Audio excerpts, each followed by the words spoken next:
Hey, this is King Shit from King Shit Sunday Blues here today, doing something a little different. Occasionally I'll do an unboxing or a gear review. I got a piece of gear for Christmas that I really am having a lot of fun with, and I think it's a great piece of gear. A lot of other people on the internet are reviewing it, and I'm going to throw my 2 cents worth in. For myself, for a couple of years now, I've really gotten away from using real amplifiers because the modeling game is so good and so much more convenient. You don't have to have lug amps around. You don't have to mic amps for recording. And for me personally, since everything I do is mostly around my original music and that goes up on YouTube. So for me, the monitoring part also becomes an issue. If you have a loud tube amp in a room mic'd up and vocals live and trying to get it all under control is a drag. When you use these, basically the sound that emits from the box here, from your guitar, goes into the your mixer, and in this case through XLRs, same as microphones, balanced line out, which is ideal, and it emulates the sound of if you were in a studio with everything ideally mic'd up, set up just the way you'd like it. And over the years, I've had a chance to use almost all the gear that's in here and try and record and use them and things. And they've gotten so good that it's hard to say that it's worth the effort and the expense when a box like this is $300 or less and has everything you'll really ever need. I would say if you can't get the tones you're looking for out of this, or close enough for gigging or recording, then you're not trying hard enough, or you're just being a bit of a Luddite and letting the technology get the best of you. I think these are great. Before this, I was using the Line 6 Firehawk, which is sort of a mini version of their Helix, and the Firehawk FX. And it was a floorboard version similar to this. It had XLR outs, which meant a lot to me, and really good sound emulations. That one, the tones could be set through a phone or Android device or iOS device, like your iPhone or whatever, or iPad. This one does not. If you're going to do the deep editing, you have to connect to Windows or to a Mac type device, is my understanding. I used Windows to do my own deep editing. I do miss that a little bit from the Line 6, but that's a small price to pay. This also has a auxiliary in direct, as opposed to having to connect to it through Bluetooth to run backing tracks through. So that, to me, that makes it more reliable way of passing through a backing track or just a musical track that you're playing along with. There's also a drum looper in here that was meh. But all the emulations in here are great. The sound quality, I think, is every bit as good as the Line 6, which is to say excellent.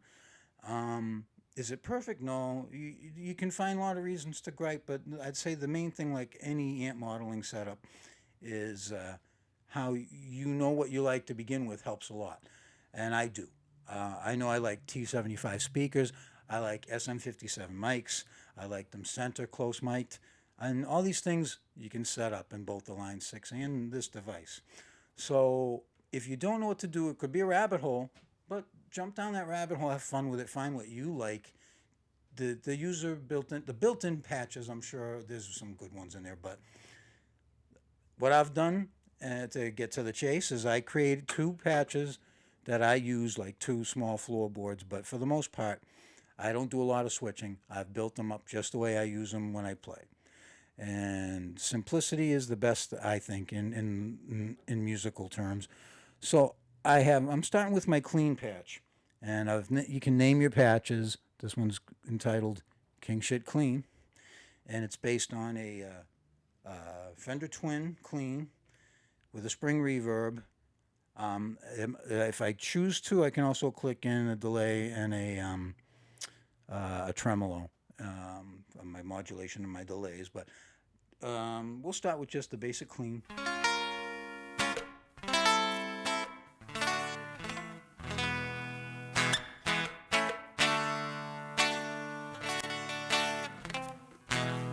Now that's in the neck position. Now I'm going to work my way through the position slowly.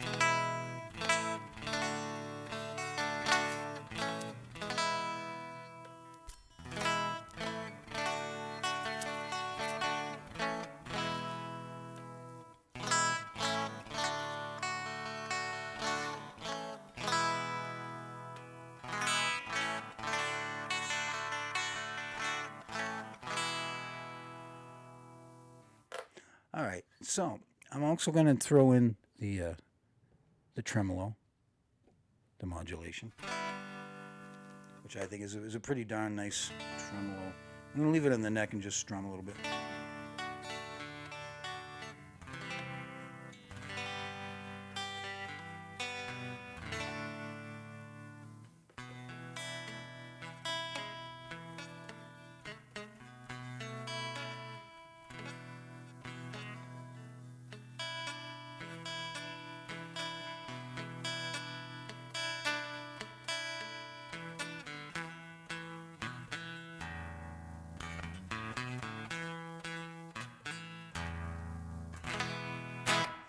So that's the modulation that I've used for a little tremolo. And that's about all I ever use on clean, is occasional tremolo or just the basic clean by itself.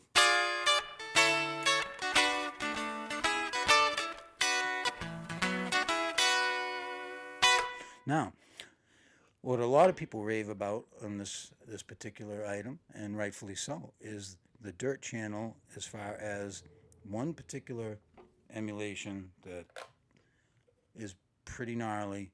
And I'd never had the chance to play one in the wild. They're not as easily accessible as, say, Marshall, Ampeg, Mesa Boogie, Carvin, and a lot of the other amps and high gain amps that are out there. And that would be the Soldano SLO 100. The emulation on this I'm going to click to, which is my Clean Shit Dirty. I have, again, a spring reverb. I have, for an overdrive available, the Tube Screamer, which I don't use because I set it up that way assuming I was definitely going to use that. Usually on my line 6 I have a Marshall JCM 800, and I push that with a Tube Screamer emulation. And that's really where you get the best tone, I think, and the most sustained, usable sustain, closest to what it would sound like if you were playing that setup. Well, this SLO 100 by itself is just so good. And I'll just play through a little bit. And this is just a spring reverb and the SLO 100 with my EQ settings. And that's about it, really.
I also have set up, and check that noise gate out, from that much gain to nothing.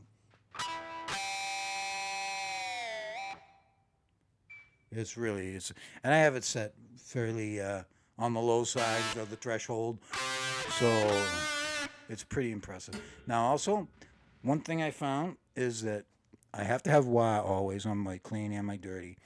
And like a lot of modelers that have the expression pedal, they seem to think everybody wants the volume pedal on all the time. And they always have it with the volume pedal set with the toe back as 0 and all the way down as 100. So if you end up playing wah and you first press it back off, you're going to come back with zero volume until you bring it back and up.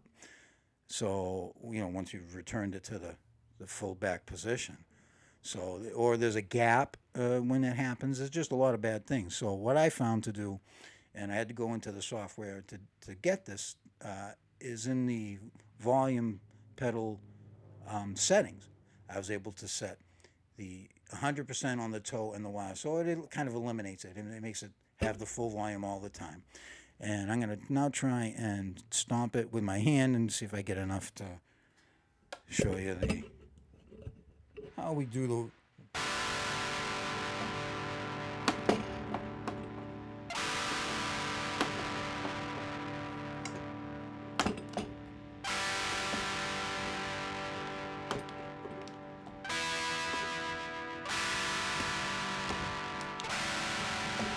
It's probably not going to be possible by hand. I'm going to improvise here and flip this to the floor. There's a little look at it as I go by. Because one thing is worth looking at the wah on this, because I always have to have wah, and I'm used to either having a good crybaby style or my bad horsey I like a lot because it's switchless.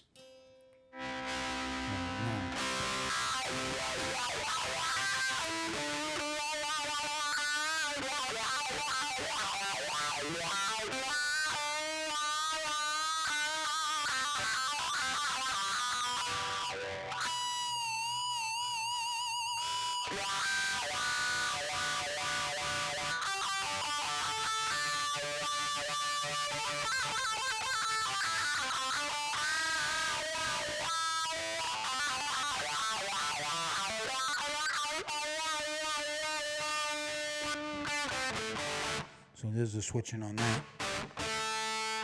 All right, so I'll turn that back down. So overall, I'm going to say this is a fantastic piece of gear. A great value. You can get them. They were around Christmas time running for about $279 on Amazon and a lot of other places. I think you can get them at most of the regular guitar retailers too. I think like your Sweetwater, your Guitar Center, and Musician Friend, and all those type places.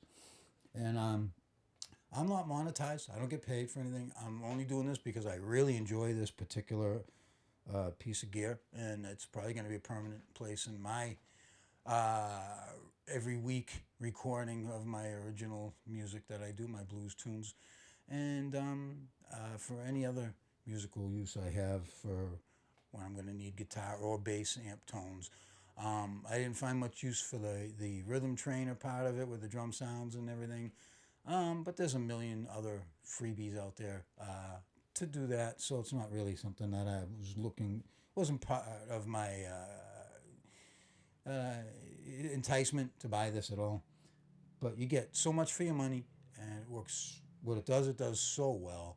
I can't recommend it enough. 4.75 out of 5 stars, because there's nothing as 5 stars. Although, like I said, the Soldano on this is pretty unbelievable, and I think it especially pairs with the wah, and I forget which, whatever the default one is. I didn't change it from it once I hooked it up. I think that's just a fantastic.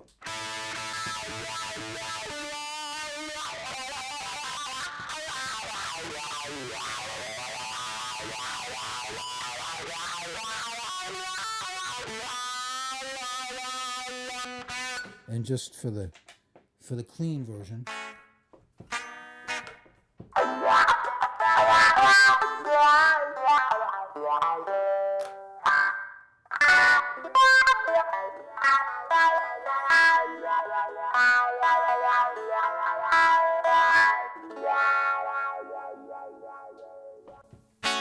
So there you have it. It's just a nice, simple tool, not that difficult, even if you're not already familiar with modeling software and dialing in tones.